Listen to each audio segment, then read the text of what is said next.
After going with a somewhat brighter, more punchy color palette for February, I'm very excited to be getting back to something that's just a bit more subdued, a bit more neutral. That's not to say that I haven't liked February's color palette. Going with kind of bright pinks and purples has been a bit of fun, but coming back to something that's a little bit more toned down, especially this Tombow color 990, just feels like coming home. Typically when I do my second line highlights, I enjoy using a pen that is a little bit paler, mainly so that if any of the lines get a little skew whiff, a little cattywampus, then it's just not as noticeable that I've stuffed up. That's also not to say that I've had very many stuff ups in February, but because I've been using a pink-purple kind of color for my second line highlights, I feel like any wobbliness is a little bit more noticeable, so coming back to using this brown color is something I was looking forward to. Also, in using 990, I don't have to worry about the pen running out, mainly because I have 4 backups, because as it is one of my favorite pens to use for second line highlights, I have a lot of double ups. In terms of the layout we're working on here though, this is my monthly dashboard for March. I've been finding that this double page layout has been working really well for me. Previously, like last year, the dashboard layout was only really taking up one half of the page, with the other side being more dedicated towards things I wanted to do in terms of goals and projects.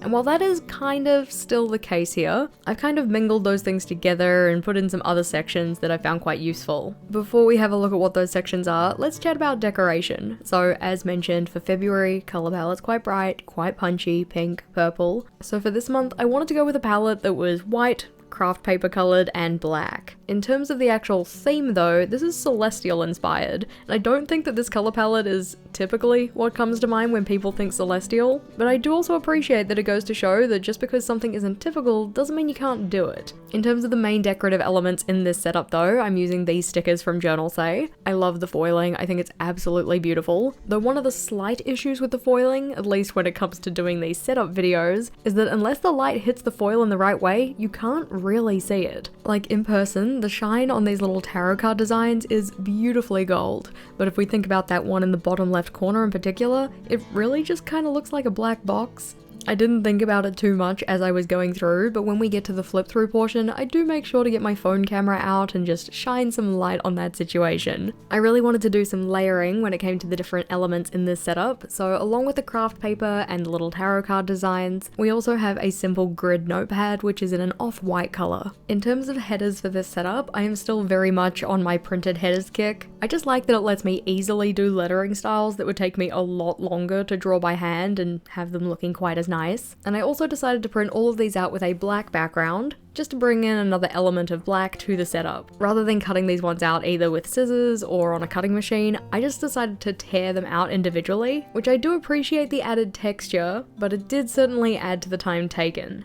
The font for this one is Letero Bold, which is written out in the description box, along with any of the other materials I've used in the setup. Thinking about the structure of this layout though, all of these sections are designed to help me get cool, calm and collected for the month ahead, making sure I know what's coming up, what kind of things I need to do, stuff that I want to work on. So on the left hand side, we have a space for goals, a space for projects, and then a space for any actions related to those. Down the bottom of that one, I also have a couple of lines dedicated to any routines that I want to build or focus on, and then a spot to record how my life admin gamification is going. On the right hand side, this one is more focused on looking ahead to the month that will be, so I have a space to outline any events that are coming up, things that I'm excited for or nervous about, a spot to specify any tactics that I want to try and implement in terms of goal getting and productivity, a section to write down any obstacles or challenges I foresee getting in my way, and then on the very right hand side, in the bottom corner, we have holidays. In particular, these are like novel holidays or little days of celebration that I might want to include when planning my month, and a spot for my 52 in 52 or 52 things to do in 52 weeks, and just pulling out a couple of items that I in particular want to tackle in March. Flipping back and you can see what this layout looked like in February, and you can also see the distinct difference in terms of color palette. I found that previously I actually haven't used all that much purple in my journal before, so this was kind of a nice change of pace, but as mentioned, I am looking forward to a more neutral color palette for March. There were a couple of layouts that I didn't end up utilizing as well as I wanted to,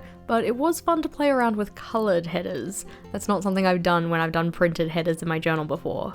While I did appreciate having the decoration in the daily logs confined to boxes, so I could just fit those into any spare spaces that I had, I found that having to go in and rule them and then cut the tape to size did end up taking a little bit of time that I didn't necessarily want to be spending every single week. I've still got some more pages in that one to do the rest of the month, but after the monthly dashboard, which took about 15 minutes, then we're getting into the monthly log. One of the repeated elements that I'm using throughout this setup is craft paper, and on most pages I'm just using it to decorate corners by ripping off edges and sticking them in. For the monthly log, I wanted to do my entire calendar grid with craft paper. Rather than having it ruled out on the craft paper and stuck in as larger pieces, I of course instead wanted to make things take so much longer and cut out the individual boxes for the calendar grid. I do have no regrets about this though, I think it looks really cool. Each box is 3 centimeters across by 3 centimeters down, which is the typical size that I would rule a calendar grid in, but when I rule it, I have the boxes butted up against each other. So that I could have a little bit of separation between them, it did mean kind of just eyeballing it and trying to separate them as evenly as possible. I think I ended up doing a pretty good job, but before I stick those in, I did want to go and decorate down the right hand side.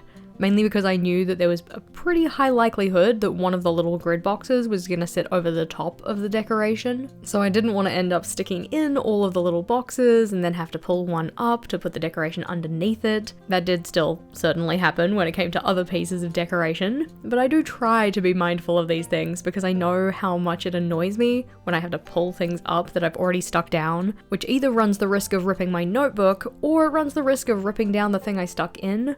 Or even if it doesn't rip it, it might just kind of make it wrinkly and curled up or something like that. To accompany the elements that I've already used in the setup, so the stickers, the craft paper, the grid notepad, I also decided to use some washi tapes in this setup, in particular a simple black grid, and also another one that's a little bit more celestial themed. In terms of why we're going with a celestial theme for March, this is actually related to an event that has been organised by one of our community moderators over on Discord. If you weren't aware, we do have a community of journal enthusiasts over on Discord, and the event we have going on is called March Under the Stars. This effectively just encourages everybody in the community to use a celestial inspired theme in March, whether it be related to stars, moons, the cosmos, astrology, whatever else. Effectively any way you personally want to interpret the idea of a celestial theme. I know that some of our community members have already jumped in and gotten started, doing things like watercoloring in their journal, going with a more sci-fi interpretation, and if you wanted to get involved yourself, all you have to do is come and join us over in Discord so that you can share any creations that you make. I know that some people get a little bit apprehensive about using Discord because it's new to them and they're not really sure what to expect, but our community over there is very helpful, super supportive, and they'll show you where you need to go. There's a link in the description box to our community space, or you can scan the QR code on screen to take yourself there. We'd love to have you with us, even if you're not gonna go with a celestial theme. You'll have seen that I definitely stuck down some of the boxes before I laid the washi tape underneath them, so I had to pull up a couple of corners, leading to some wrinkling and curving. Not my personal preference, but I think that once the notebook's been closed for a little bit, it shouldn't be too bad. I quite like having the tapes peek out from between each of the boxes. I think it just adds some nice visual interest and a little bit of contrast, without having to be like hardcore decoration. I did try and make it so that where I lined up the tapes, I could see specific elements on them, especially on that celestial tape. I didn't necessarily do a perfect job of it, but that's okay because I'll end up using the tape in other parts of the setup too. Now, normally when it comes to doing my calendars for each month or each cycle, I only include 4 weeks. That's because a cycle for me is 4 weeks or 28 days, and I use cyclic planning rather than monthly planning. For March though, because it is the last cycle in a quarter, so effectively taking us from the start of week 9 to the end of week 12,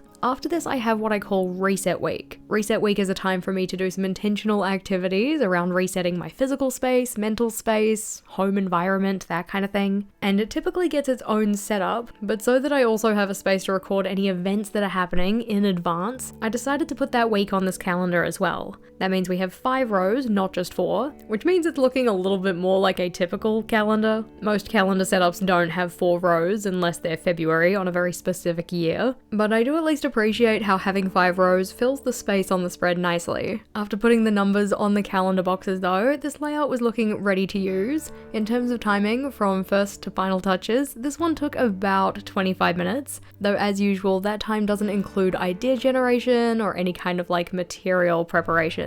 For instance, typing up the headers and printing them off. Flipping over though, and we're onto what I call my work outputs layout. This is a space to summarize all of the different things that I'm going to be creating for my work throughout the month. So whether those be videos, newsletters, posts, anything like that. And while for the past few cycles I've been using a fairly simple layout that just has 4 boxes for each of the 4 different areas on one page, this time around I'm expanding it so that I can do a little bit more in the way of scheduling. If we think about video creation in particular, it's not just make a video. I mean, well, like, yes, you could simplify the task to that if you wanted to, but we have things like the idea generation, material preparation, film the video, edit it, make a thumbnail, upload it, all of that kind of stuff. Because I want to get a little bit better about scheduling my work in advance and working on those kind of tasks ahead of time so that I'm not scrambling at the last minute to get any videos up, I wanted to have a kind of expanded, more timeline view for how I'm working on my videos. Originally, I was thinking about doing this view for all of the different areas I capture on this layout, so membership perks, newsletters, and things for epic goals, but because the stuff that I do for the other 3 areas is a little bit more one and done, or it has less kind of moving parts or tasks that I have to do, I ended up organizing the layout so it was just the videos section that has the timeline. Because this layout is new to me, it took quite a lot of fiddling around to figure out how I was going to fit everything in.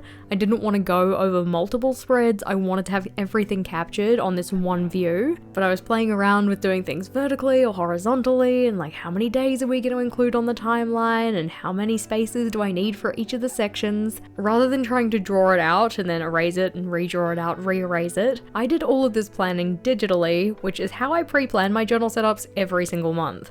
We actually have a separate video on the channel that shows the process for that, but effectively what I do is just use an Excel document which is sized to my notebook pages, and I go in, type things out, merge boxes and color them, so that I can get a feel for how a layout is going to look before I put pen to paper. This is also why, when it comes to my journal setups, I don't have any penciling in anymore. I instead have what is effectively a digital map of how I'm going to be setting up the layout, and I just follow that. The nice part about this is that because there's no penciling in, I don't have to do any pencil erasing, and I don't have to worry about any of the potential ink smudging that would come with pencil erasing. You know, in those instances where you don't quite give the pen enough time to dry and end up erasing over it to get rid of the pencil, only to smear your ink all over the page. I don't want that. I don't want that for my journal. I don't want that for your journal. So I found that using a digital template to plan the layout is much more safe. In terms of the structure though, you can see that the entire bottom section of the entire spread is just dedicated to videos, with the left-hand column being for the video topic, and then all of the columns following this being for the cycle, reset week, and a little bit beyond that so that I have some buffer.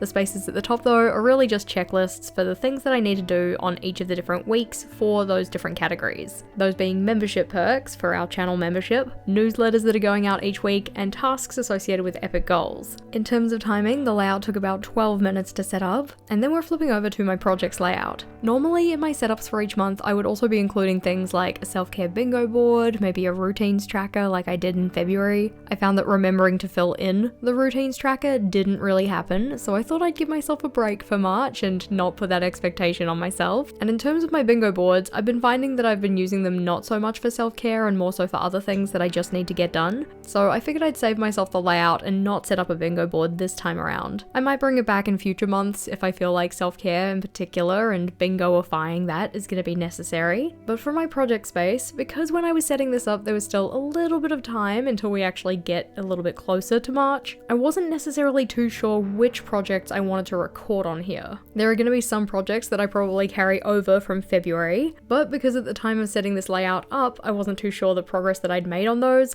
I didn't want to go and transfer over all of the different tasks that I had to do, only to already have half of them done when I get to the month in question. To kind of show you how the layout will work though, I do at least put in a couple of projects, one of those being a book tracker, which I do technically already have a digital book tracker. I just want to revamp it so that then it's a little bit more streamlined, a little bit easier to use, and in a program that I use more readily. Currently I'm using one that's in Google Sheets. I don't usually use Google Sheets, I'm much more of a fan of Excel. So getting one set up in there is something that I do want to make sure I do soon, especially as I read more books and have the information recorded about them. I don't want to have to transfer over too much data. The space that I'm going to dedicate for that is going to go in the top left hand corner, but then directly underneath that is going to be another project I want to work on, which is merchandise for the channel. This is something that has long been talked about and not actually done, but I thought it would be nice for people to have a physical something that shows that they're part of the team. If you have any particular recommendations about what that might look like, please do let me know in the comments. I know we've previously talked about things related to being persnickety biscuits and future me problems, but I'd love to hear your thoughts on that. Another project that I will definitely be working on will be planning and organizing my wedding, so I made sure to put in the heading for that as well, just on the next column over, because I wasn't too sure how many lines the merch project is going to take up. There's still a decent chunk of space on this layout around the decoration for more projects, and I do have their little headers printed off, I just don't go and stick them in right away. I want to see what kind of progress I've made come the end of February before I write anything else in.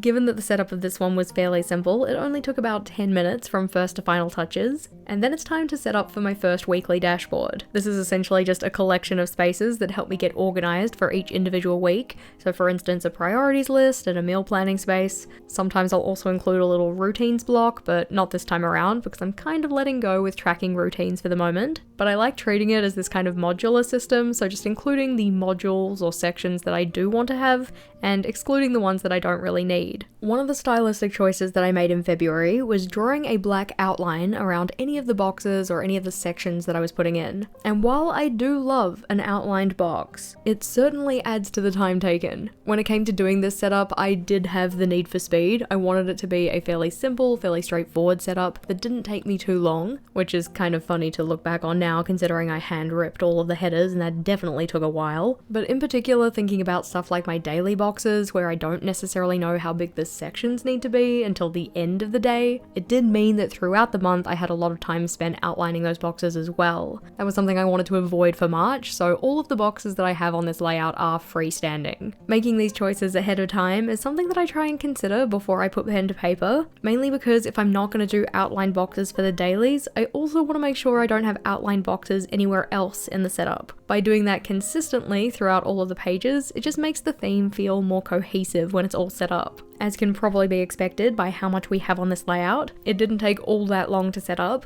coming in at about 6.5 to 7 minutes. Of course, I haven't gone and pre-sketched in any of the daily boxes because I like them to just be able to take up as much space as they need. So when I get to the day before the new cycle, that's when I'm going to stick in my header for the next day, put in some highlighted lines so that I can brain dump some ideas of things that I need to get done, and then once recording that day's tasks are over, then I'll put in the header for the next day. Flipping back though, so that we can flip through, I am very chuffed with how this came together. I really love the combination of the craft paper with the black and the white. Just the contrast of the whole thing is very pleasing to me. And I also love the shininess of the gold, even though it wasn't captured as well on camera as it could be. In this flip through though, I did want to make sure that I highlighted it, so got out my phone camera and just shone my camera light over the top of the journal. But I found this to be a nice, fairly approachable take on a celestial theme. If you're going to be joining us for March Under the Stars, make sure to jump over into the Discord so that you can share your layouts. But if you are on the hunt for more March journal inspiration, then this playlist is the next one to check out. That one has all of my previous March setups, including a couple of my favorite themes that I've ever done in my bullet journal, so click or tap on that one and I'll see you over there.